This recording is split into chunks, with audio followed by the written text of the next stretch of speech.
Avez-vous déjà rêvé de changer de vie pro ? Alors moi, c'est ce que j'ai fait il y a plus de 17 ans. Je suis passée de l'univers des nouvelles techno à fondatrice de médias engagés.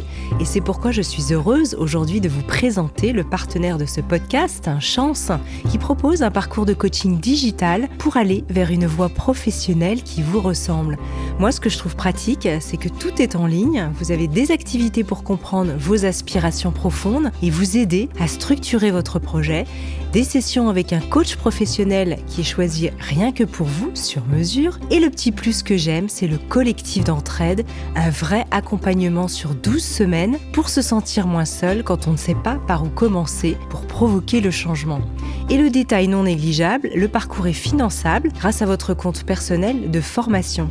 Enfin, la toute dernière nouveauté, les duos Chance viennent d'être lancés pour vous mettre en relation avec la personne du secteur qui vous intéresse une fois votre projet pro défini.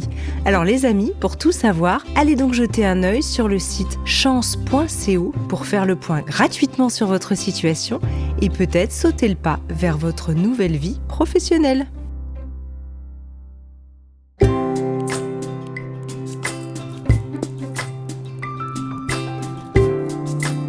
Bienvenue dans la saison 4 de Métamorphose.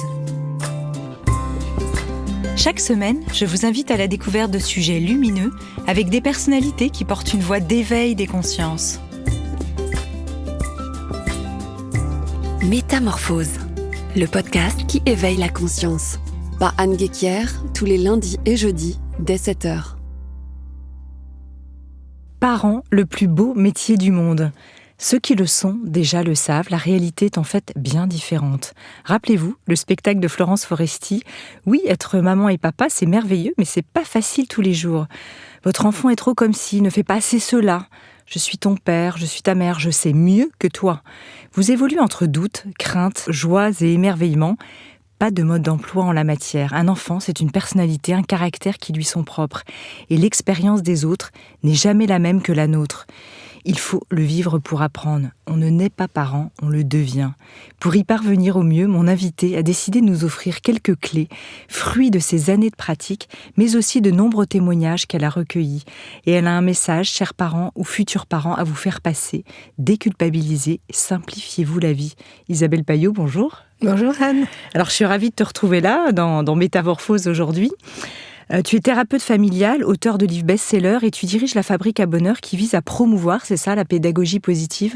Oui, c'est ça. Notre mission, c'est réenchanter sa vie de l'école au travail. Donc, notre entrée, c'est la pédagogie positive. Et donc, forcément, dans réenchanter sa vie, il y a aussi la vie de parent. Nous, on considère que c'est un métier d'être parent et que ça s'apprend. Oui.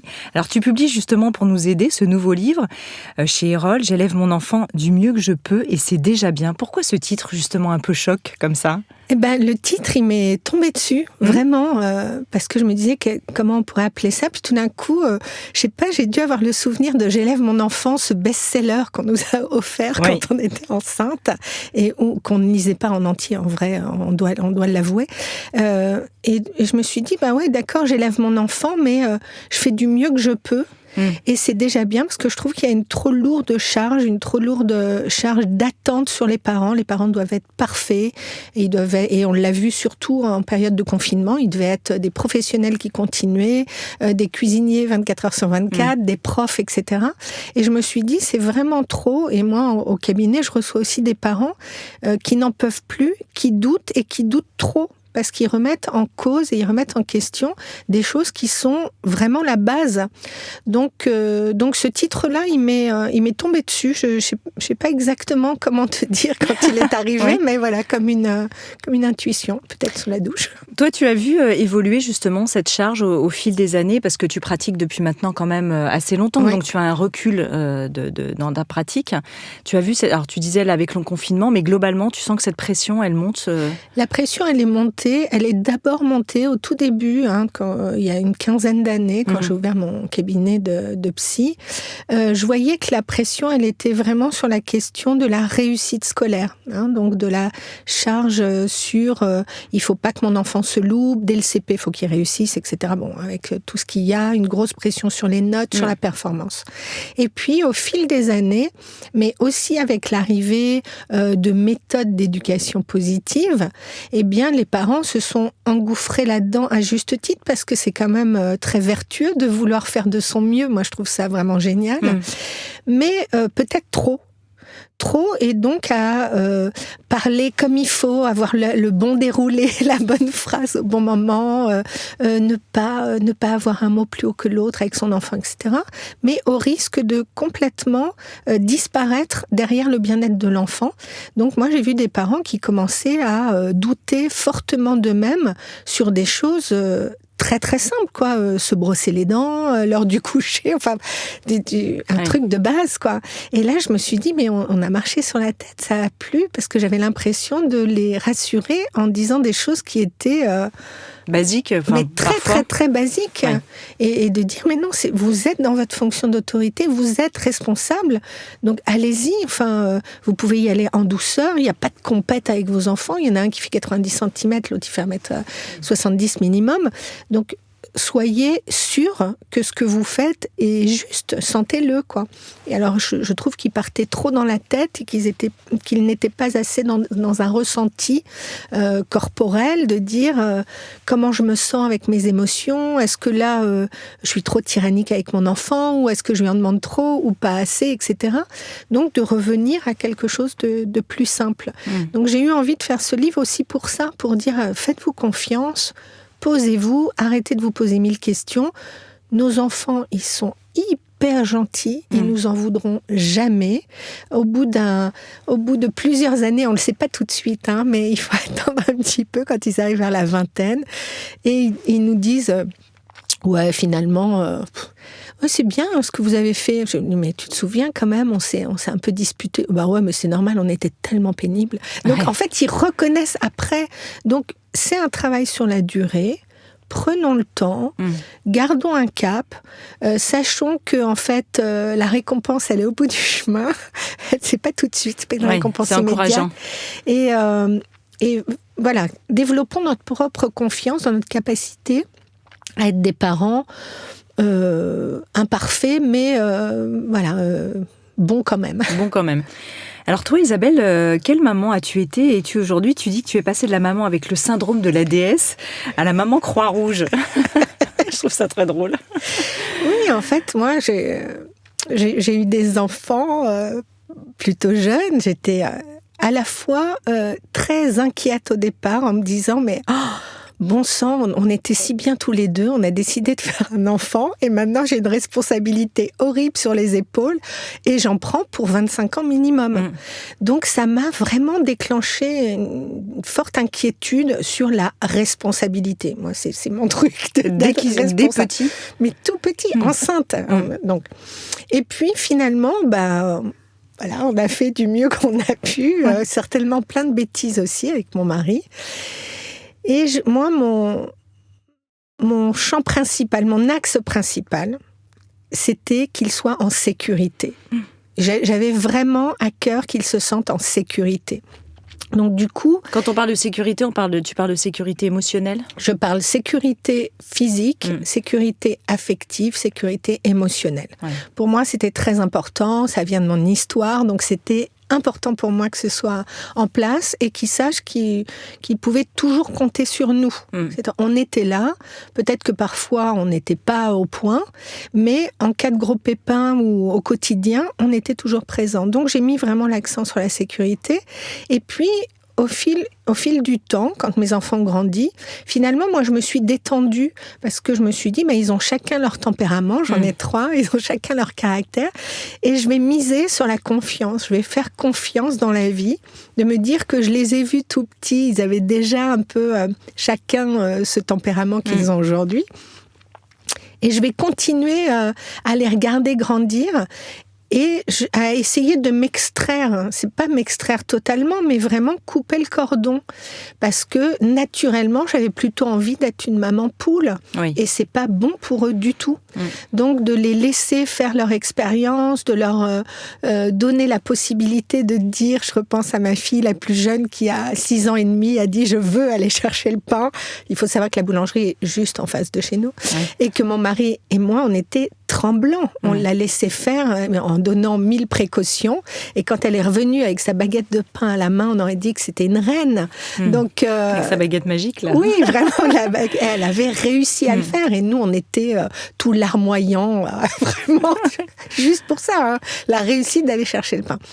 Donc, moi, je me suis détachée de cette maman poule qui était là en moi, qui est toujours là en moi. Hein. C'est-à-dire, si on touche à mes enfants, je pense que je peux devenir une tigresse. Ouais. Mais ça n'est pas leur rendre service. Donc, je suis allée contre un élan qui n'était, à mon sens, pas le bon. Et puis, surtout, je suis allée travailler mes blessures, travailler mon histoire, pour ne pas leur faire porter ça. Donc... La maman poule, à quel moment tu l'as conscientisée? Tu t'es dit, oula, il faut que je fasse un pas de côté par rapport à cet archétype ou cette façon d'être? Assez vite, hein, à la crèche, quand je suis allée rechercher ma fille qui avait les crocs d'un autre sur sa joue. Elle avait une belle marque de crocs sur sa joue. Voilà, les larmes me sont montées, j'ai cru que j'allais m'effondrer. Et je me suis dit, mais c'est quand même, tu es une adulte, ce sont des choses qui arrivent, il faut prendre de la distance, il y a quelque chose qui ne va pas. Donc voilà, je suis assez protectrice, je les ai protégés vraiment petits, mais je me suis dit, attention, parce que ça vient te chercher sur quelque chose qui t'appartient et que tu dois travailler. Sans parler forcément de ton cas, mais en général, c'est vrai que beaucoup de personnes peuvent se reconnaître dans le papa ou la maman poule, plus généralement encore, j'imagine, les mères. Quelle est la blessure un peu sous-jacente de cette attitude ? La blessure, elle est toujours celle de ne pas avoir été suffisamment protégée. Hein, quand on ne s'est pas senti protégé, qu'on a été...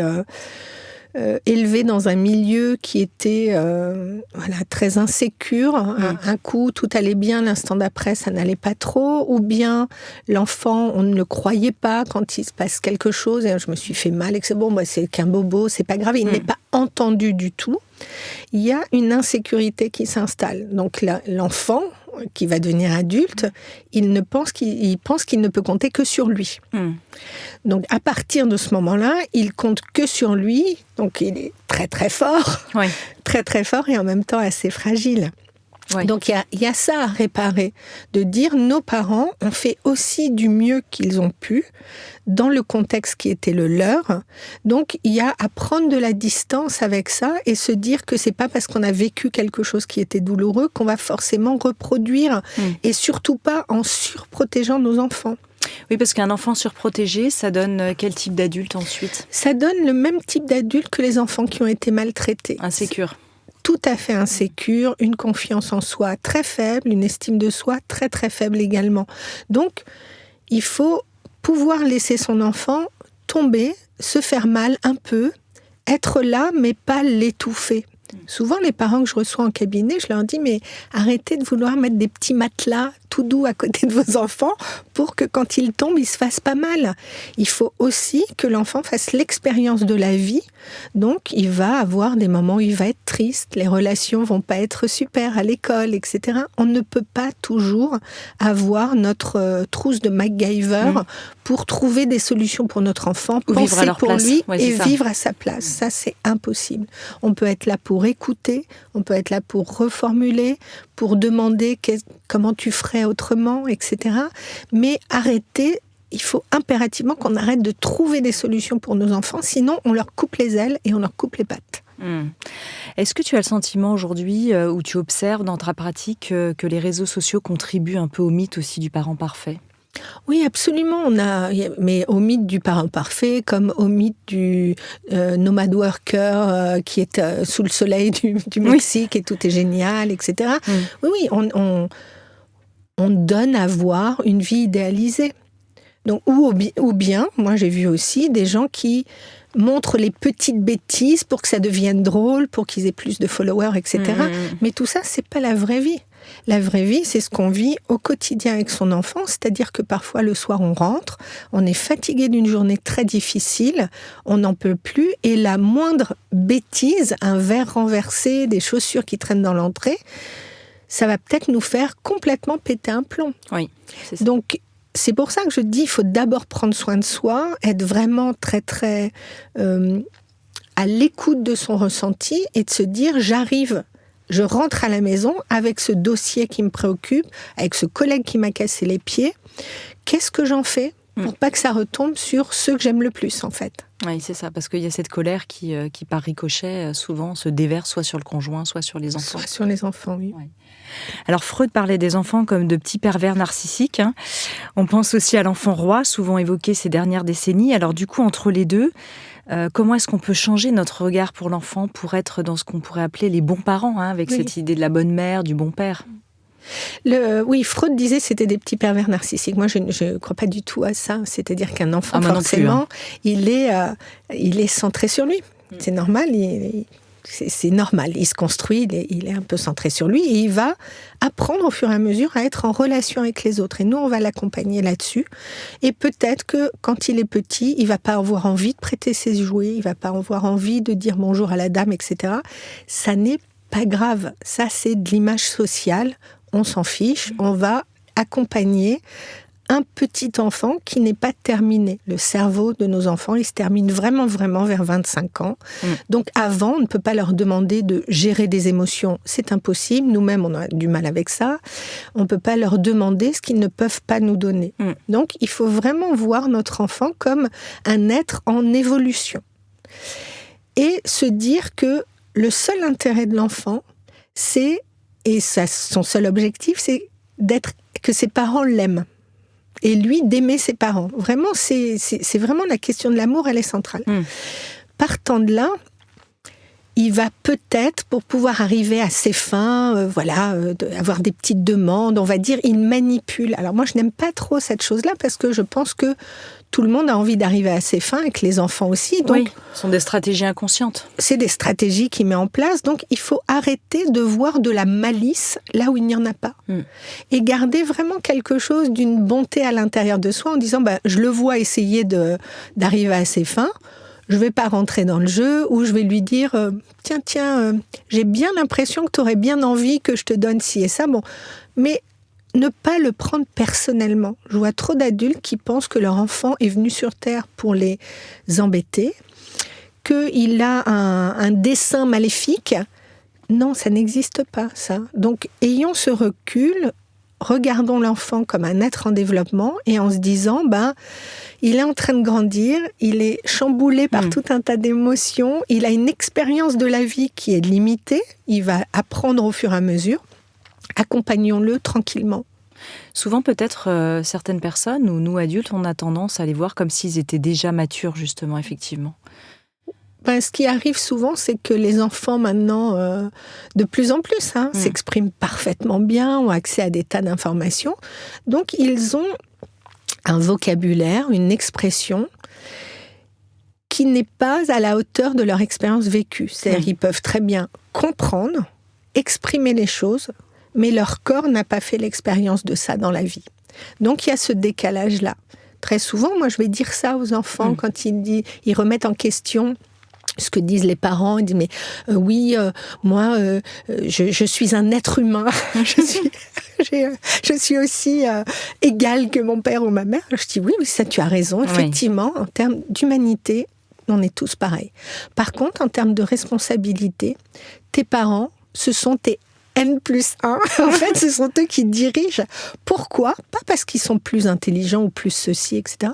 Mais simplement parce qu'ils ont plus de responsabilités. Ils ont plus d'expérience sur Terre que toi. Toi, ça fait pas longtemps que tu es arrivé. Il y a plein de choses que tu peux voir et comprendre, mais que tu n'as pas expérimenté dans ton corps. Donc, ils sont là pour t'accompagner et te protéger. Là, ça fonctionne avec des parents fonctionnels. C'est-à-dire qu'effectivement, avec des parents dysfonctionnels où l'enfant peut repérer qu'il y a un dysfonctionnement, il peut se sentir en charge, du coup, de l'adulte irresponsable, inconsciemment. Oui, ça arrive assez souvent de voir des enfants qui sont parentalisés et inversement. Et c'est vrai que moi, en thérapie familiale, je vais replacer chacun dans son rôle.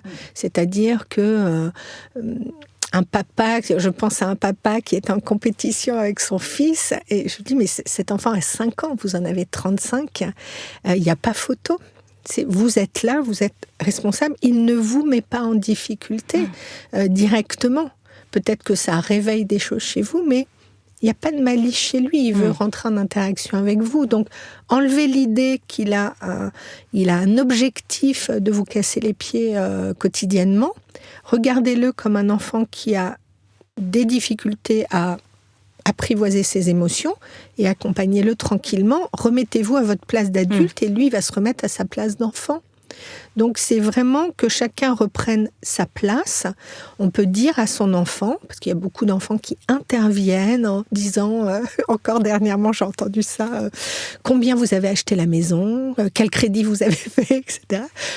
Je dis mais il faut lui répondre peut-être sur le montant et de dire eh bien, ça ne te regarde pas. Le reste ne te regarde pas, puisque c'est nous qui nous en préoccupons. Nous sommes les adultes responsables. Et d'être adulte responsable, la question de la responsabilité, on voit bien que c'est quelque chose qui se délite, on le voit dans le travail. Moi, j'interviens dans les entreprises, donc je vois bien cette histoire de responsabilité, c'est jamais sa faute, c'est toujours la faute des autres. Eh bien, cette responsabilité, il faut la récupérer dans la famille et dire ce que je vais te demander ne va pas te faire plaisir, ce que j'ai décidé ne va pas te faire plaisir, mais je suis responsable de toi et c'est à ce titre-là que je le mets en œuvre. Donc, d'être vraiment sûr de ça, sans être... sans avoir de doute sur ce qu'on fait et surtout sans se dire « Oh là là, mais mon enfant ne va plus m'aimer ». Notre enfant, il nous aimera toujours, vraiment, sans limitation. Et puis ça le sécurise, comme tu disais tout à l'heure, de sentir des parents responsables.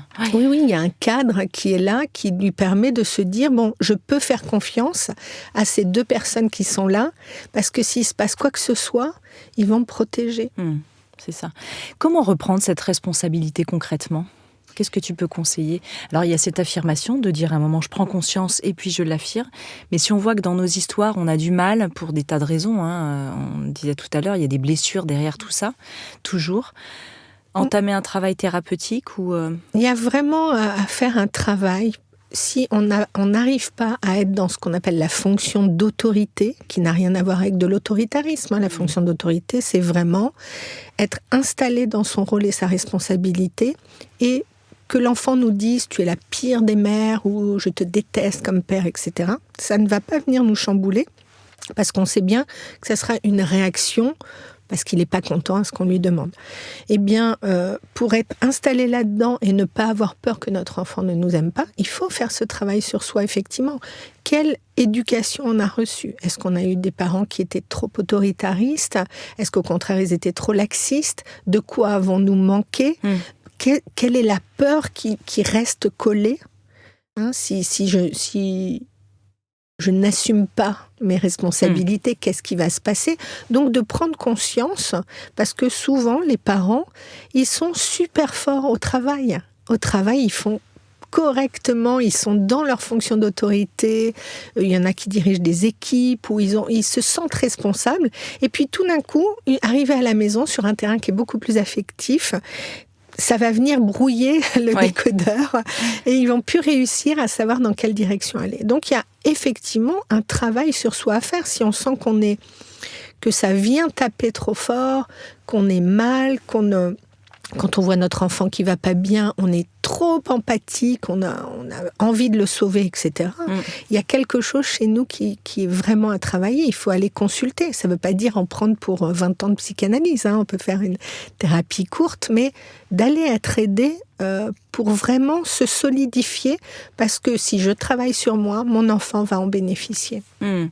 Tu vois des personnes aussi qui, en fonction des périodes de vie de leur enfant, se comportent différemment, c'est-à-dire, je précise ma question, qui, quand les enfants étaient petits, avaient une autorité relativement juste, mais par exemple, adolescents, d'un seul coup, ils sont démunis, ils savent plus trop comment faire, ou inversement, qui étaient fébriles petits, et puis adolescents, ils savent beaucoup mieux gérer, parce que ça fait écho à des choses particulières dans leurs histoires.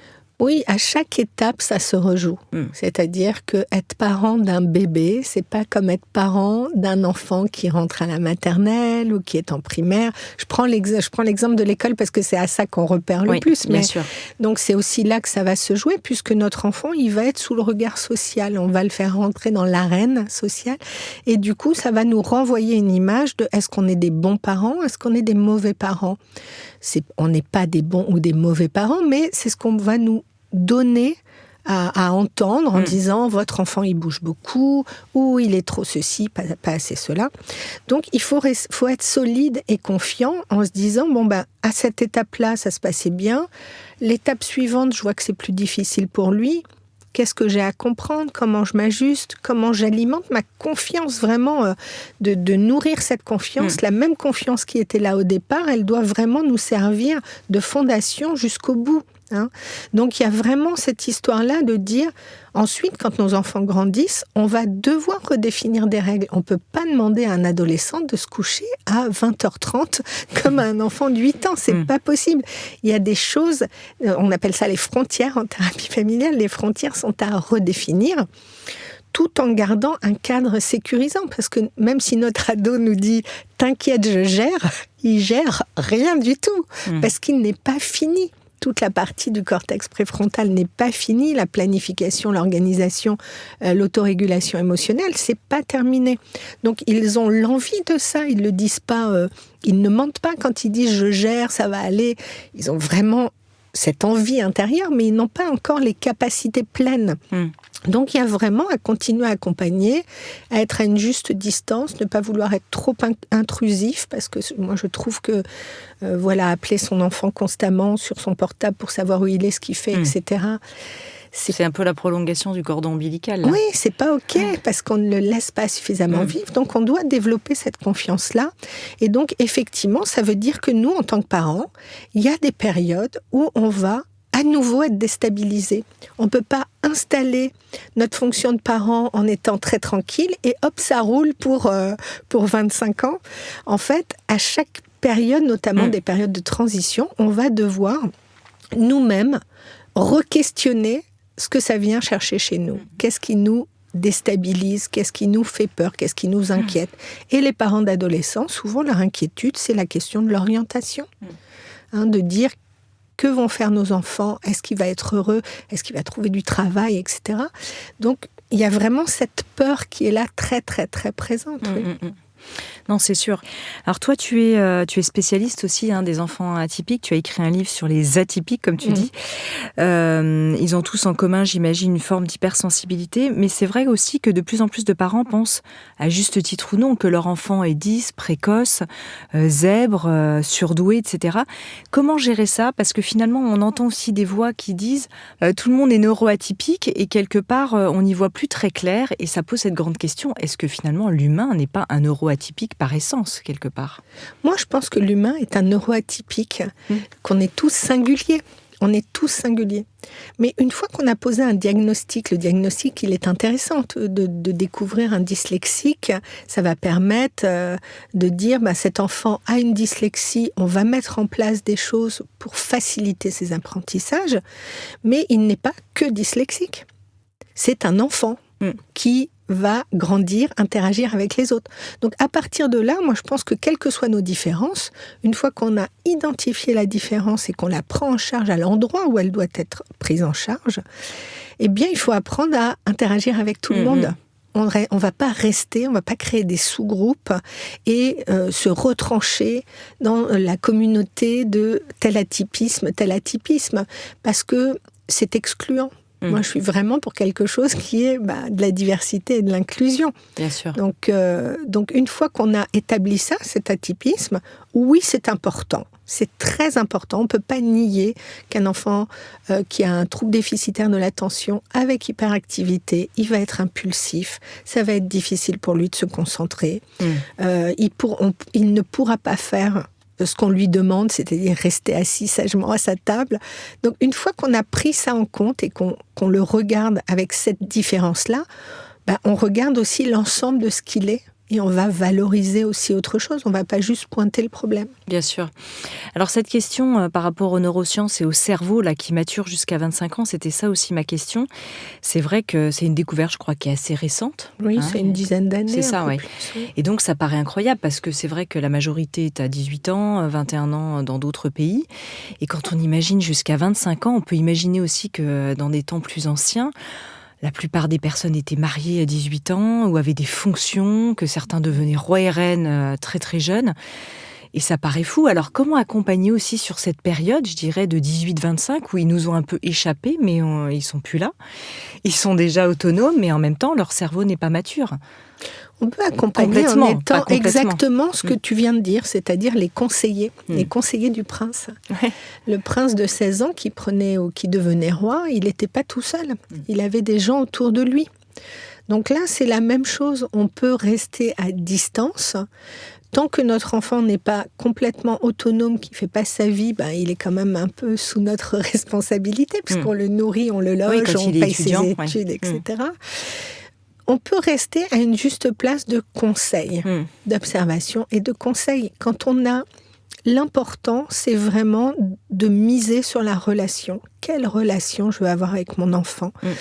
Si on a mis la pression tout le temps, qu'on a été pénible, rabat-joie, tu fais pas ci, c'est pas assez bien, attention, t'as fait tomber ta fourchette, etc. Si on a été que dans un rôle de râleur, il y a de fortes chances que nos enfants n'aient pas envie de rester avec nous parce que c'est très pénible. On le sait bien, d'être avec des gens qui râlent tout le temps, c'est très pénible. Donc si on a été que sur ce registre-là, on peut s'en prendre qu'à nous, au bout du compte, parce qu'on a créé une relation qui est tendue.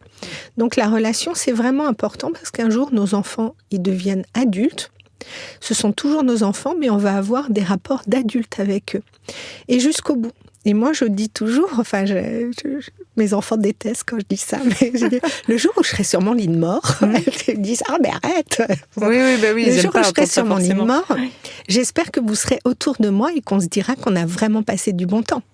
Et que c'était chouette et qu'on a eu ensemble une vie heureuse.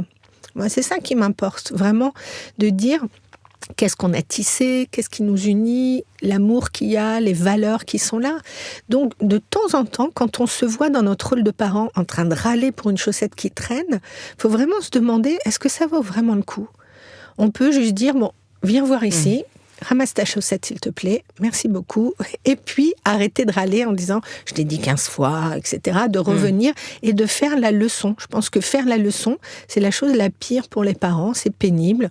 Nous, on ne supporte pas qu'on nous fasse la leçon, eh bien, nos enfants sont pareils. Donc, il y a vraiment une relation à entretenir jusqu'au bout, et entre 18 et 25, là où ils vont prendre leur envol, eh bien, si la relation elle a été bien mise en place, ils viennent nous voir en disant, voilà, j'ai envie de faire telle chose, ou on me propose tel poste pour ceux qui démarrent déjà dans la... Voilà, qu'est-ce que tu en penses ? Et d'être à la juste place, sans être dans une posture de celui qui sait mieux, parce qu'il y a un moment, on ne sait pas mieux.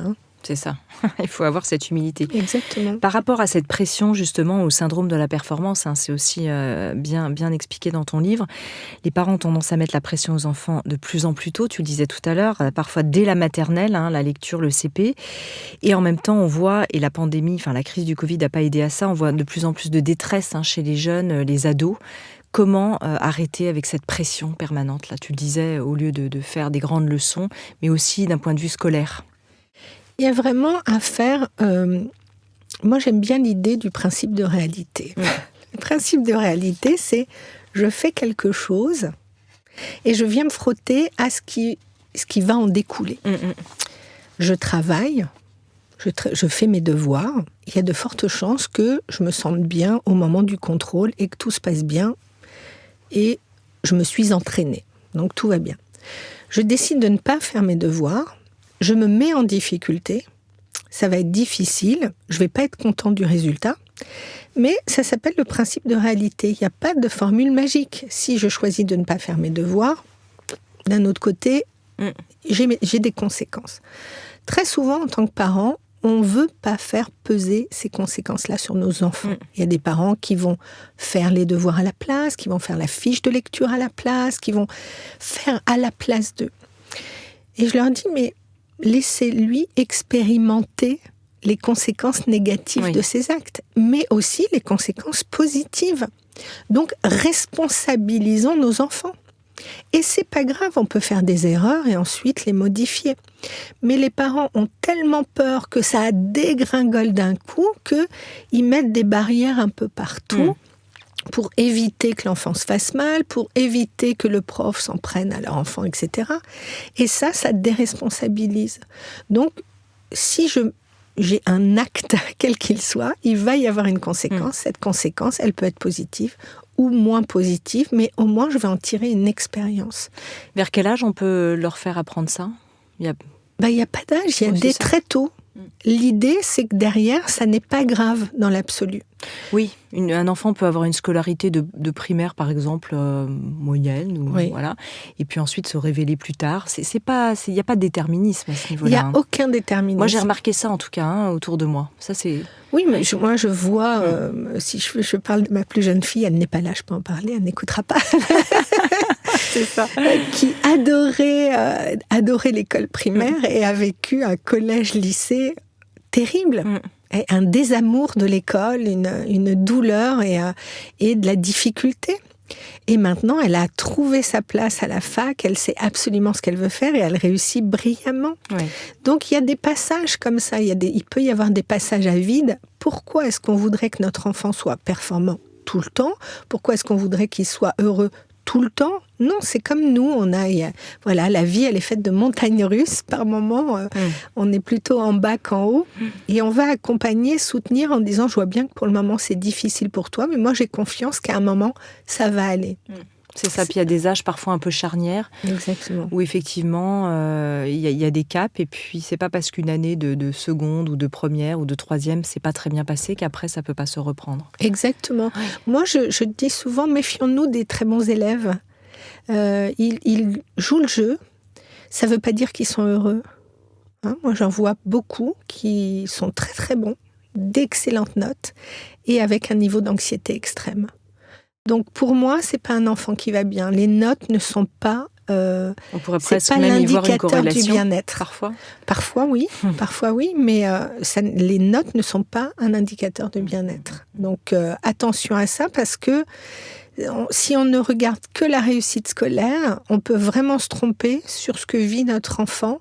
Il peut déclencher vraiment des angoisses, une phobie scolaire. Souvent, la phobie scolaire, c'est vraiment chez des enfants qui marchent plutôt bien.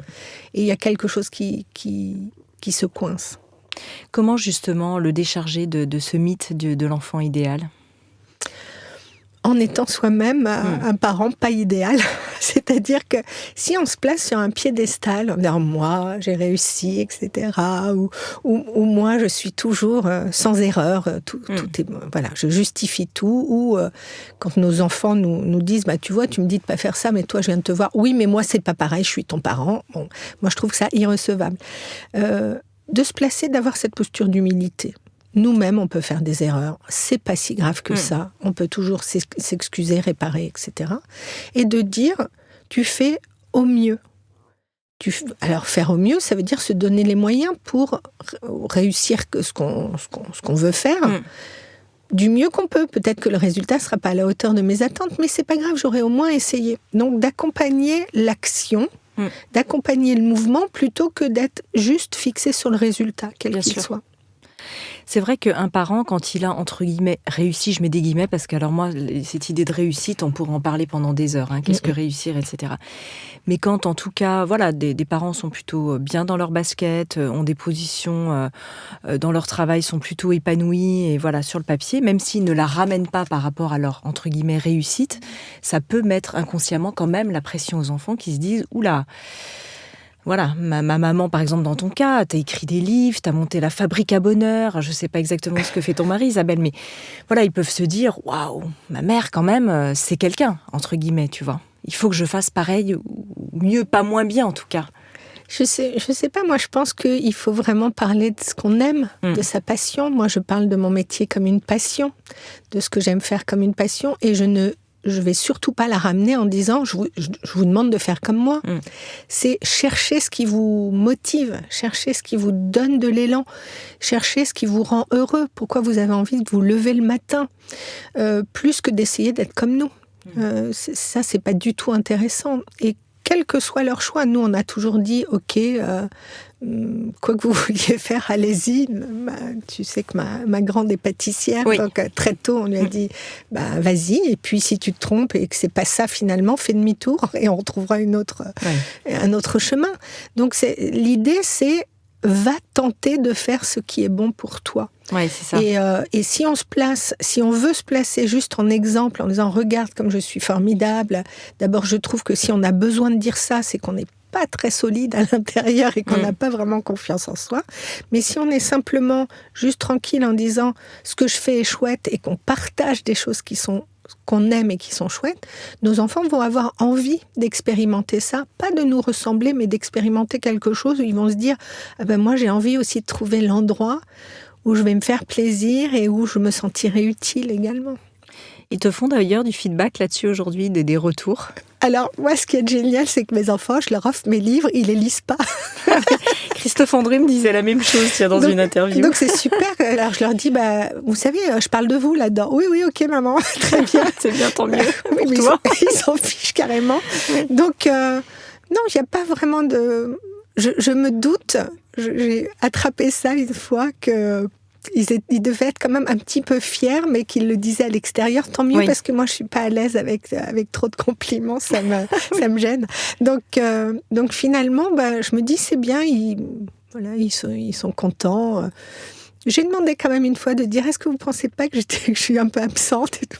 Ils m'ont dit, mais n'importe quoi, t'es à juste place. Ouais, et j'étais vraiment soulagée qu'ils me disent ça, que je sois à ma juste place. Ouais. J'ai trouvé ça chouette. Ouais.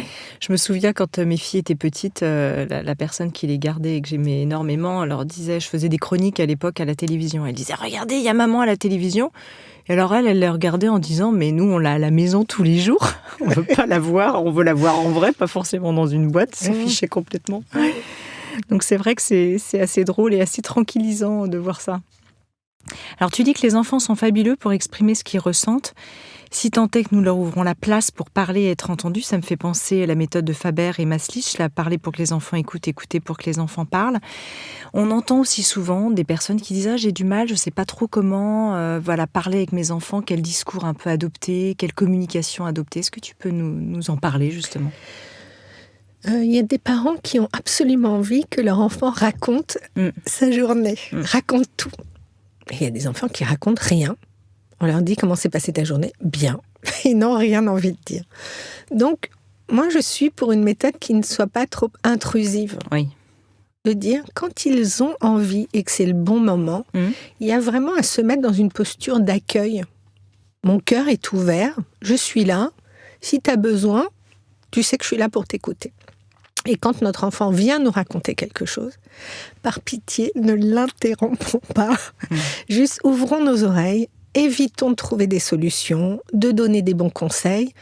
Il y a juste à faire comme font les psys. Voilà, d'acquiescer. Ou les journalistes. Ou les journalistes, tu as raison. D'acquiescer et d'ouvrir son cœur. Même si ce qu'il raconte vient me faire un peu mal, on me dit « Oh là là, le pauvre, mais comment il est ?» Il faut que ça reste dans notre tête. On n'a pas à décharger son inquiétude sur l'enfant. Donc, plus on est ouvert, prêt à accueillir, mieux ça fonctionne. Nos enfants vont venir naturellement nous voir parce qu'ils auront confiance.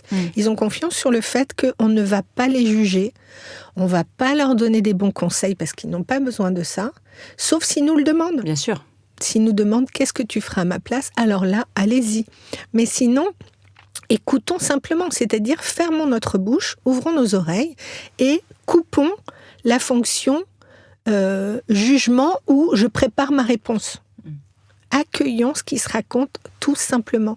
Et c'est le plus difficile, parce que se poser et écouter sans préparer une réponse, ça demande du travail.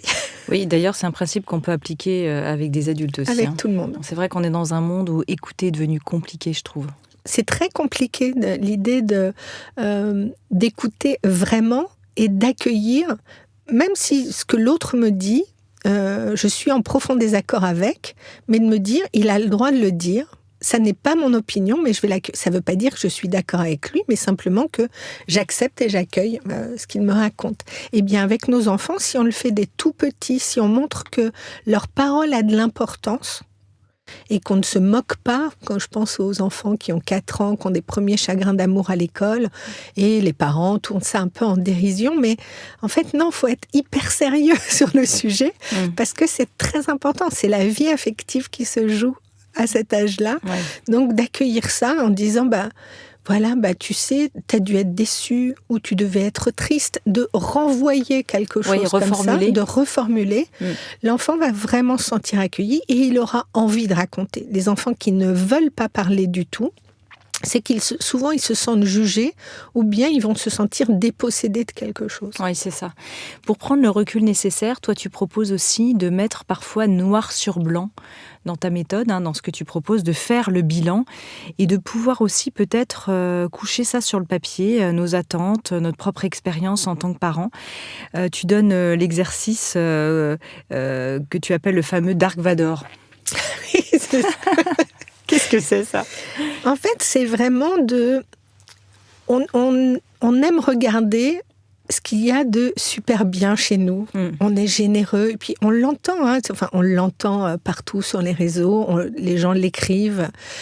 Ah, moi, voilà, mes valeurs, c'est ça, je suis généreux, je suis portée vers les autres, etc. Donc, on met toujours en avant notre lumière, notre côté lumineux. Et de temps en temps, il est bien d'aller se frotter à son côté sombre, à ses ombres. Oui, bien sûr que je peux être généreux, etc. Mais me rendre compte que parfois, ma générosité a des limites.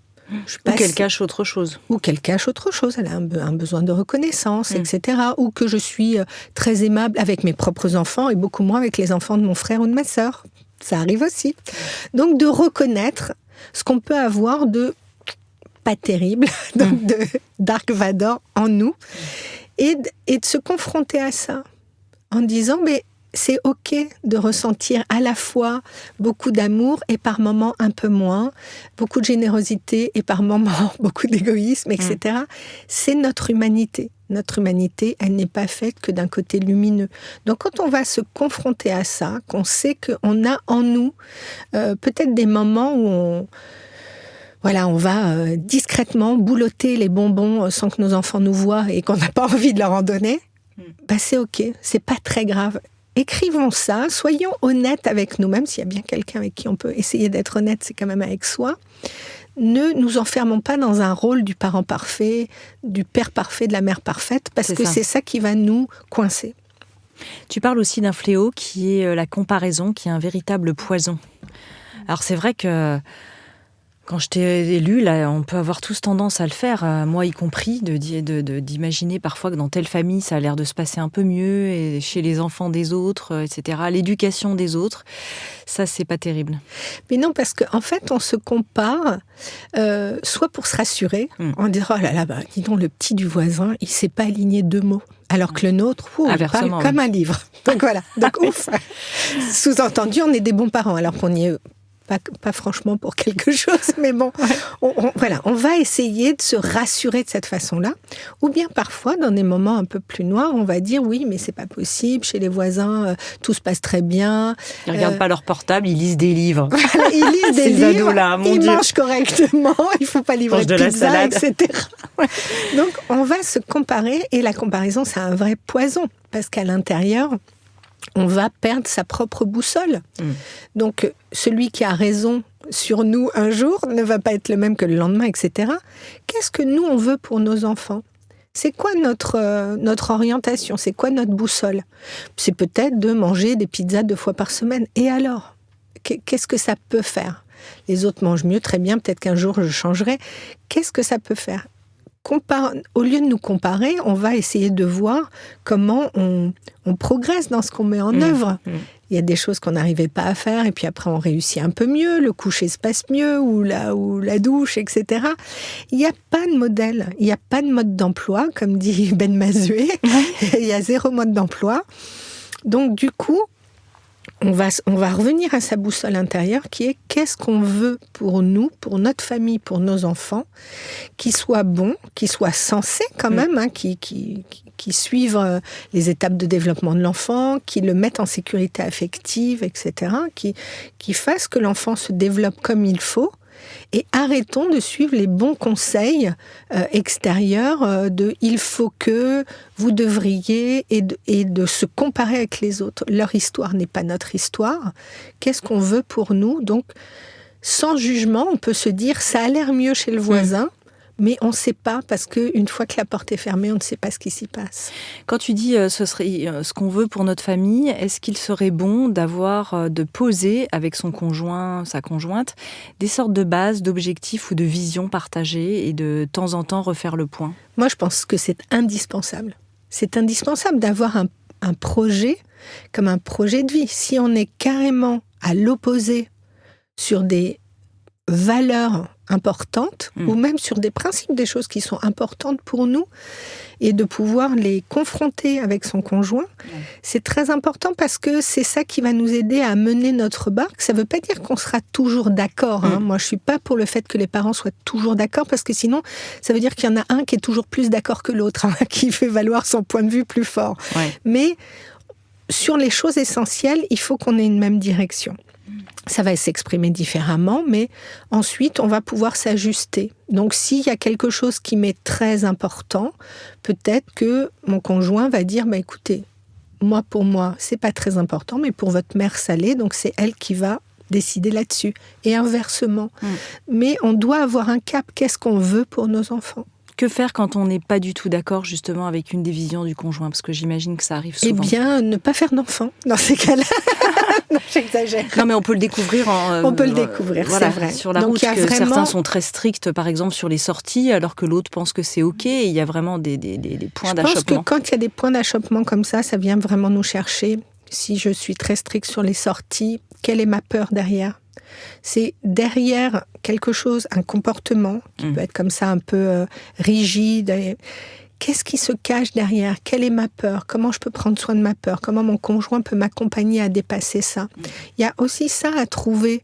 C'est-à-dire qu'à chaque étape de développement de l'enfant, ça va venir me rechercher sur quelque chose qui n'est pas réglé. Moi, je pense que nos enfants sont vraiment des maîtres. Mais oui, parce qu'en miroir, ils viennent nous aider à avancer, à travailler. Moi, mes enfants sont des formidables maîtres, ont été des formidables maîtres pour moi. Je les remercie infiniment parce qu'ils m'ont fait avancer sur plein de points, oui.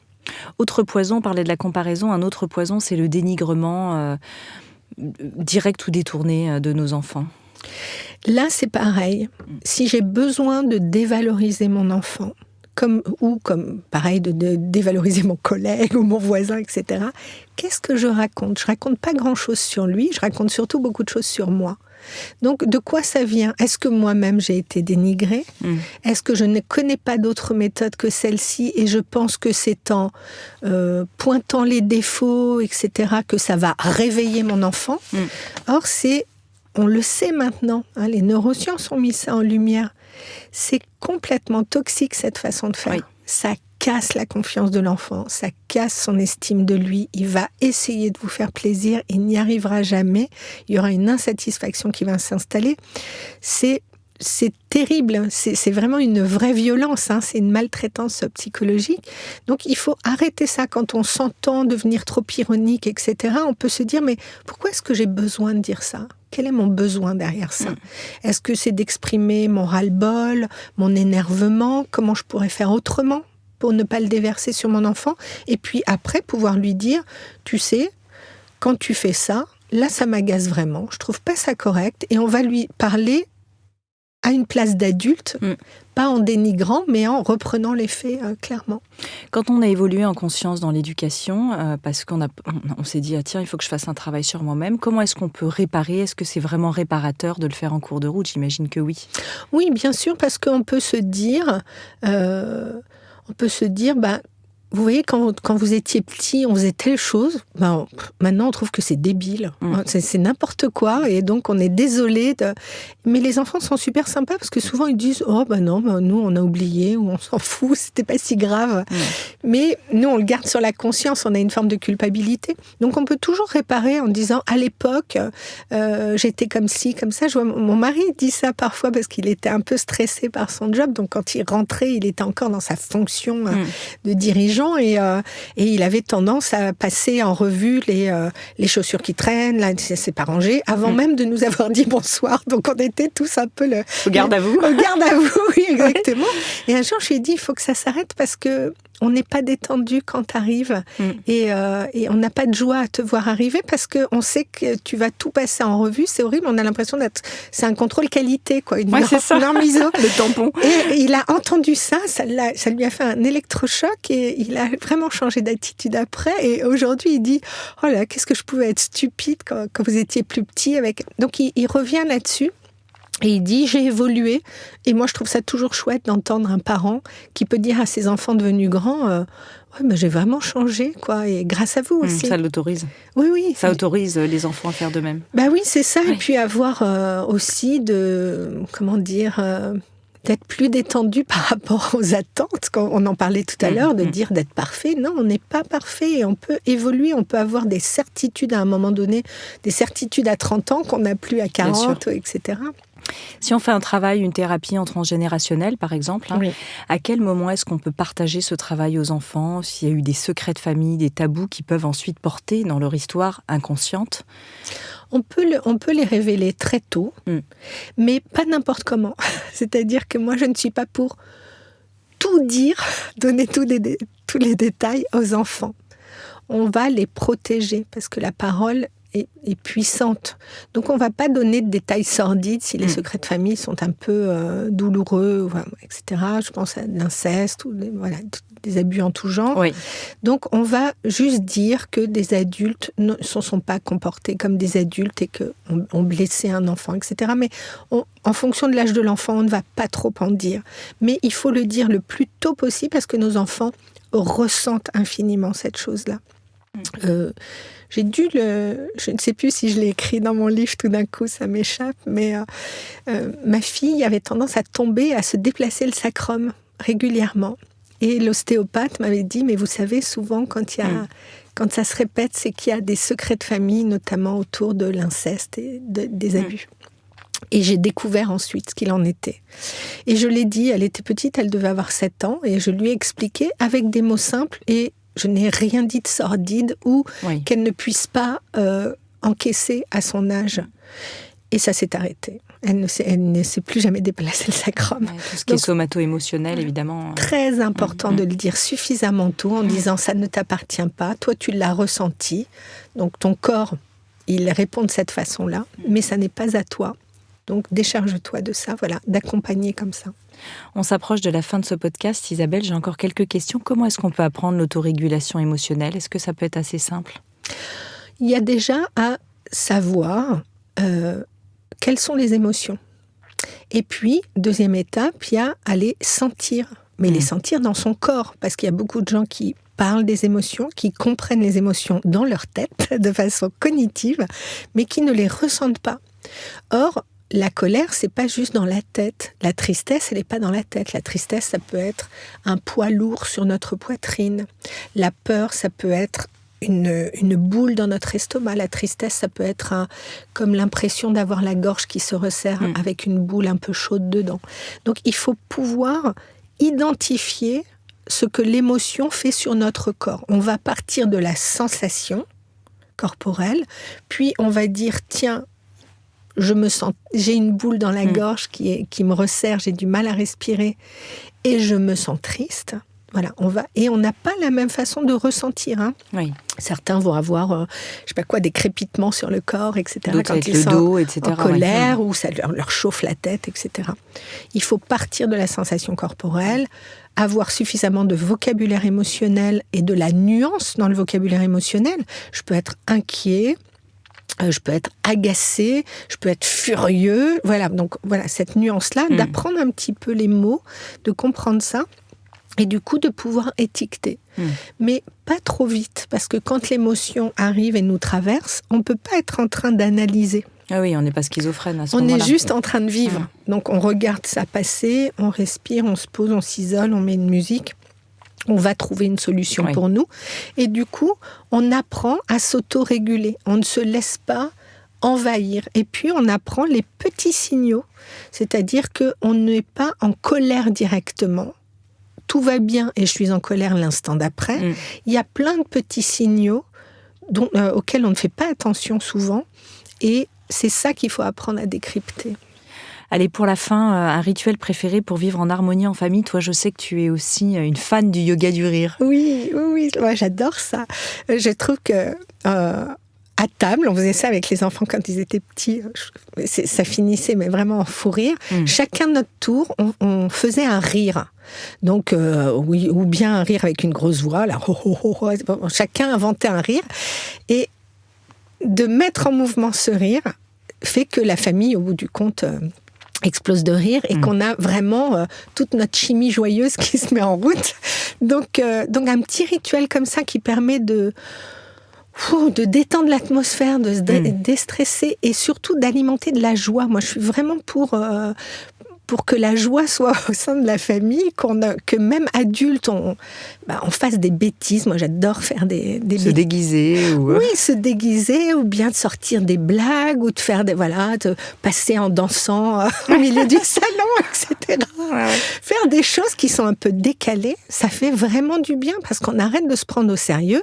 Être parent, c'est pas juste être sérieux. On peut être sérieux et léger, sérieux et drôle, sérieux et joyeux. C'est là qu'on voit qu'on est quand même tendu. Hein. Mais oui. Parce que c'est notre nature profonde de nous comporter comme ça, un peu en clown et tout ça. C'est la joie de l'enfant. La joie de l'enfant. Et cet enfant, il continue à vivre en nous. On est devenus des adultes, mais on a cette joie-là qui peut s'activer. Donc, continuons à l'alimenter, parce que nos enfants, ça leur fait du bien de nous voir comme ça. Moi, dans le livre, je dis parents joyeux, enfants heureux, mais vraiment. Parce que nos enfants sont heureux de nous voir joyeux, vraiment. Bien sûr. Allez, pour finir, parce qu'on avait dit hors antenne qu'on en reparlerait dans le podcast par rapport à la petite vidéo pour les réseaux sociaux.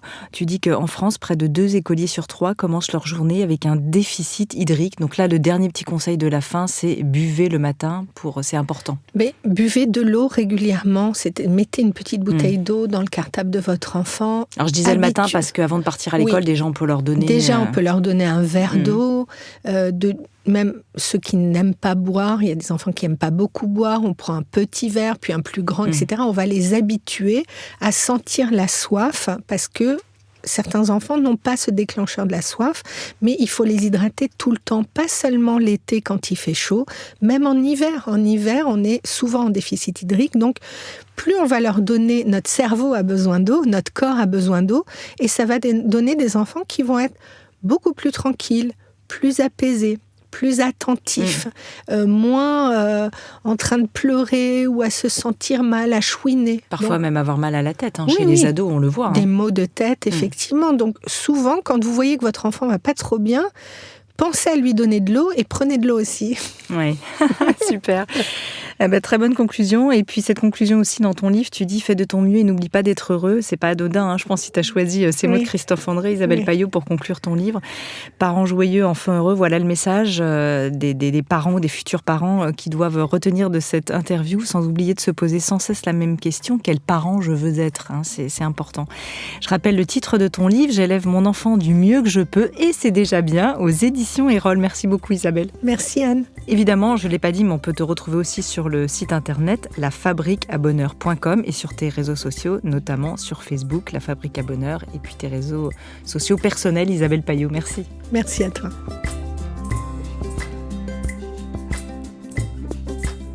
Si vous avez aimé ce podcast, n'hésitez pas à lui donner 5 étoiles sur Apple Podcast ou sur votre plateforme préférée. Découvrez mes invités en avant-première sur Instagram à l'adresse Métamorphose Podcast et surtout, abonnez-vous pour ne manquer aucun épisode. Retrouvez en librairie mon livre issu du podcast Métamorphose, éveille ta conscience, 33 rencontres essentielles pour être soi aux éditions Erol, ainsi que mon tout nouvel oracle du Scarabée d'Or chez le même éditeur. Et enfin, pour nous soutenir, participer au cercle de discussion ou rencontrer en direct nos invités, rejoignez dès maintenant la tribu Métamorphose à l'adresse patreon.com/métamorphose. Merci. Métamorphose, le podcast qui éveille la conscience. Par Anne Guéquière, tous les lundis et jeudis, dès 7h.